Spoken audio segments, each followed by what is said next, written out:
Hello friends, Bhavnani रसोई में तमारुं स्वागत है। आज हूँ तमारी साथे थाबड़ी पेड़ानी रेसिपी शेर करीश।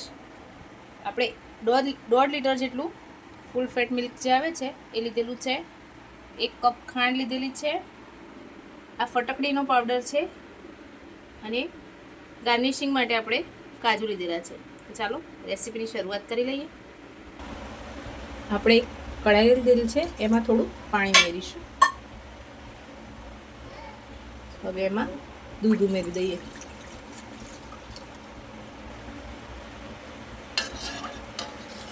दूधને સતત હલાવતા રહીશું જેથી સાઈડમાં મલાઈ જામે નહીં અને दूध તળિયે બેસે નહીં।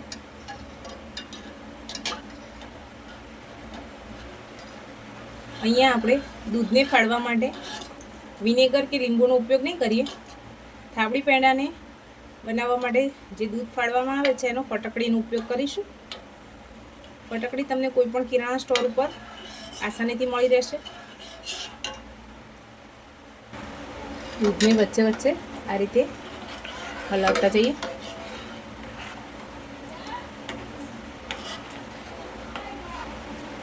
आपणुं दूध गरम थवा लाग्युं छे तो आपणे जे 1 वाटकी खांड राखेली छे एमांथी अर्धी अत्यारे नाखी दईशुं। बाकीनी खांड केरेमलाइज करीशुं। खांड ओगळे त्यार सुधी उकळवा दઈએ। दूध हवे આપણું સરસ ઉકળવા લાગ્યું છે। હવે એમાં અડધીથી પોણી ચમચી જેટલો ફટકડીનો પાવડર ઉમેરી દઈએ। હવે એને મિક્સ કરી લઈએ। આમાં જરૂર પડે તો બીજો ફટકડીનો પાવડર ઉમેરી શકાય। ધીમે ધીમે કરીને दूध ફાટવા લાગશે।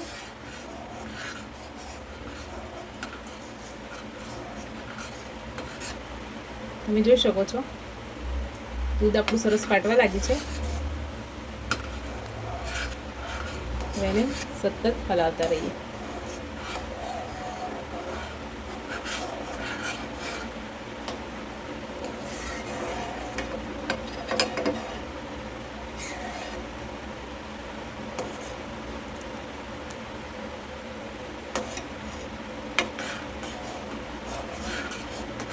આમાં હવે ફટકડીની જરૂર નથી।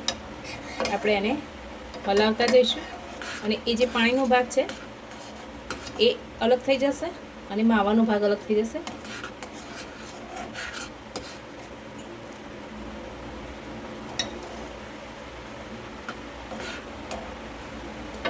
આ રીતે આજુબાજુ ચોંટે નહીં એ રીતે સરસ સતત હલાવતા રહેવાનું।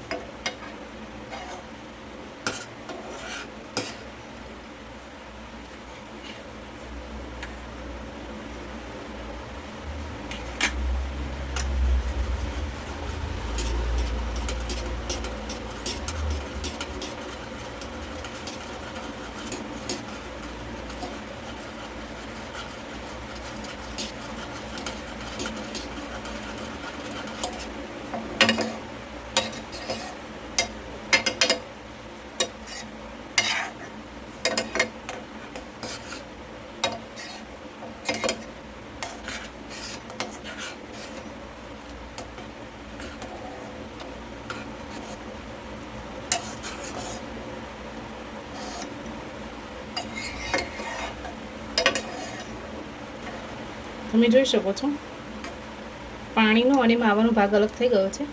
હવે આને સરસ પાણી જ્યાં સુધી બધું બળી ના જાય ત્યાર સુધી આપણે આને ઉકાળવાનું છે। આપણે માવાને બીજા ગેસ ઉપર ટ્રાન્સફર કરી લીધો છે। હવે એક વાસણ લઈ લીધું છે જેમાં પાણીનો ભાગ ના હોય અને એ રીતે આપણે એને ગેસ પર મૂકી દીધું છે। હવે જે ખાંડ બાકીની છે એને કેરેમલાઇઝ કરવાની છે તો એમાં ઉમેરી દઈએ। આમાં આપણે પાણી કે કાંઈ ઉમેરવાનું નથી, ખાલી ખાંડને ઓગાળવાની છે। આ રીતે ધીમે ધીમે હલાવતા ખાંડને ઓગાળી લઈએ। ખાંડને કેરેમલાઇઝ કરી અને થાબડી પેંડામાં ઉમેરવાથી એનો કલર અને ટેસ્ટ બંને બહુ સરસ આવશે। ખાંડ આપણી સરસ ઓગળી ગઈ છે। હવે આપણે એને માવામાં ઉમેરી દઈએ। એકદમ ધીમે ધીમે કરતાં ઉમેરીશું, જેથી આપણે ઉપર છાંટા ઉડે નહીં.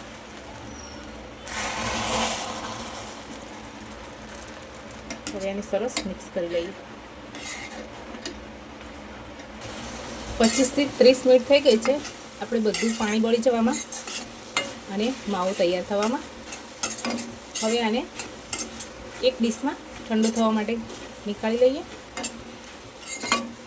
તમે જોઈ શકો છો આપણો માવો હવે સરસ ઠંડો થઈ ગયો છે. આ રીતે થોડું થોડું આ રીતે દબાવી અને એના પેંડા વાળી લઈશું. ફ્રેન્ડ્સ, આપણા થાબડી પેંડા બનીને તૈયાર છે. હવે એને કાજુથી ગાર્નિશ કરીશું. તમને મારી આ રેસીપી કેવી લાગી છે એ કમેન્ટમાં મને જરૂર જણાવો. લાઈક, શેર અને સબસ્ક્રાઈબ કરો. Thank you.